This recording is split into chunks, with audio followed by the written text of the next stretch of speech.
Hi guys. Happy Tuesday.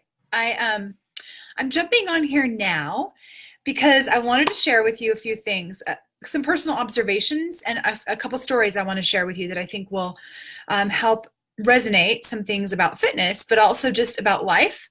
I just wanted to get real with you about them. So I had a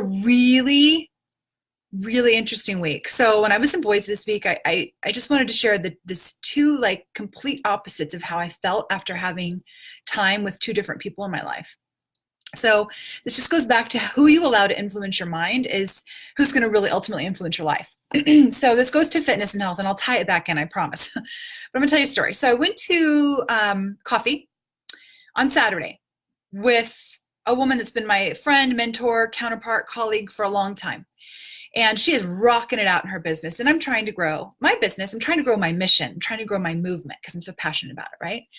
So I went out to coffee with her, and we just had a great time, great conversation. Her energy was on fire. She was, sharing stories with me, giving to me generously, giving me all her secrets that people would say that they try to keep close because people might steal them.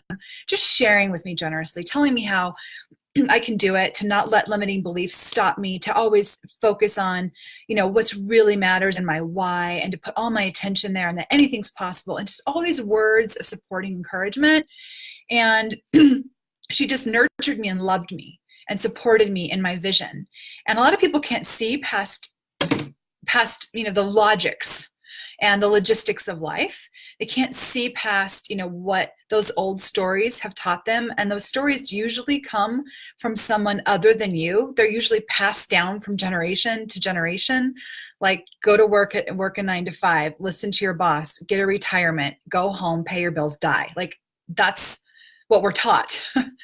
So some people can't get past that and they keep repeating those stories. Well, she was a person that was a visionary, and she supported me in my vision and thinking differently and understanding that, those stories are not my truth.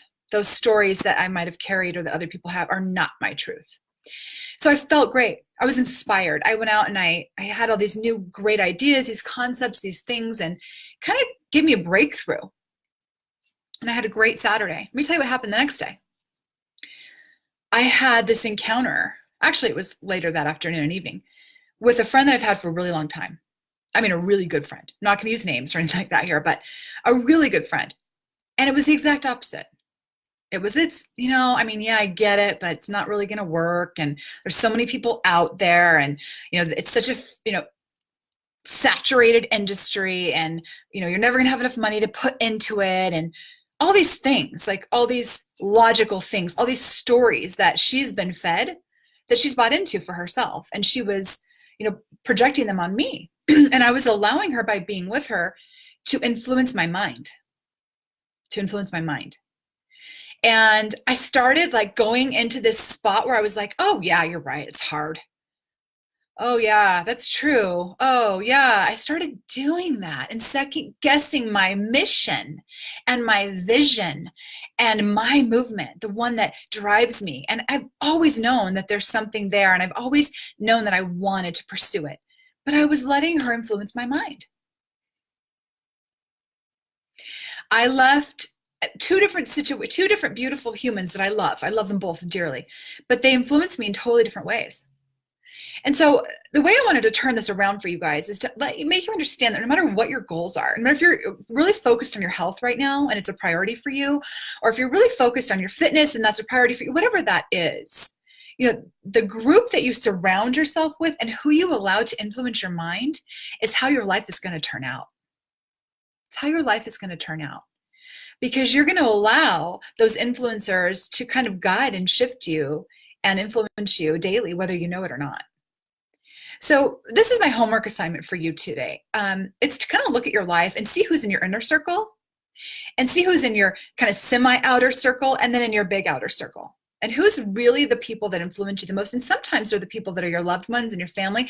And sometimes they're the ones that are like, oh, you're doing too much. You're pushing yourself too hard, because they care about you and they love you, right? So they're trying to protect you. But sometimes that's not protection. That's inhibiting you from really reaching and pushing through that resistance and coming out on the other side, right? So be mindful of who you're allowing to influence your mind, okay? Because it will ultimately influence your life. Does that make sense? So So here's a little, turning back to fitness. So that's why I created this community, right? Because this community is about people that will influence you and your mind in a positive direction, that will keep giving you hope and keep inspiring you to make changes, regardless of what your old stories tell you, because those old stories are generally not even your stories. They're just force fed to you and you've been taught to believe them. So the reason why I say this is because if you're looking to change your health, your fitness, or anything in your life, or shift beyond that resistance and stand on the other side of it, you've got to surround yourself with a community of people that will influence your mind in the direction you want to go, right? So that's why, as I said, that whole story that I just told you was in context of a different scenario of what I'm working on right now, but it goes to fitness, right? So if you know that you've got people that are going to be your naysayers, they're going to say, oh, you're working out too much. Oh, you're out there and you're just going to eat salad and you're going to just drink water and you're not going to drink alcohol. And you've got all these naysayers that are influencing your mind. Change it. Change who you allow to influence your mind. It is your choice. You do not have to put yourself in that situation. Okay. You might feel like, oh, they love me and they want me to have a piece of cheesecake. Well, no, if that's not what your vision is for yourself, your health, your life, your goals, your why, bring yourself out of it. Bring yourself out of it and change who influences your mind. Surround yourself with that inner circle of people that support your vision, that support you working through resistance and living better than you did before, making positive changes in your life, your health, your fitness, whatever that is. So just be mindful of your inner circle, guys. Be mindful of who you surround yourself with. And if we live in an age right now where we can surround ourselves with anyone we want. We can get on the internet and listen to YouTube videos from powerful, mind-blowing people that will, give you lots of life and breathe, enthusiasm and empowerment into your day. So if you're not finding it in your life around you, in your house, in your circle of friends right now, find it somewhere else. You can find it here. You can find it in this group, right? We can share that with each other. We can empower each other. We can support each other in a very kind, loving, nurturing way. Does it make sense? Is everybody getting that? Okay. If you are, wave at me, do something. I don't know. Let me know you're hearing me. And if you want to be successful, you've got to find successful people to influence you. Okay. And if you can't find them around you, go somewhere else and look for them. Get on the internet, get on a YouTube channel, download books, read them, put them on Audible, when you're on the treadmill, when you're riding your bike, listen, surround yourself with it. You choose. Okay. All right, there's my soapbox for today. I guess that's long enough. It's been almost 8 minutes of me talking, so I'm going to leave you. But please do me a favor. Share here in this group. Get vulnerable, get real. Let's just support each other and not allow ourselves to play small. Let's play big. Let's do it together. All right, guys, have a beautiful Tuesday. Oh, and one more thing. It's my birthday week. Giving myself a big gift this year. Biggest gift I've given myself. It's pretty amazing. And I've been waiting 10 years to do it. And I'm doing it on Thursday at 1:30 live on my main page. So listen, it's a big deal. Big deal for me. I hope you listen in. Okay. Mwah. Bye.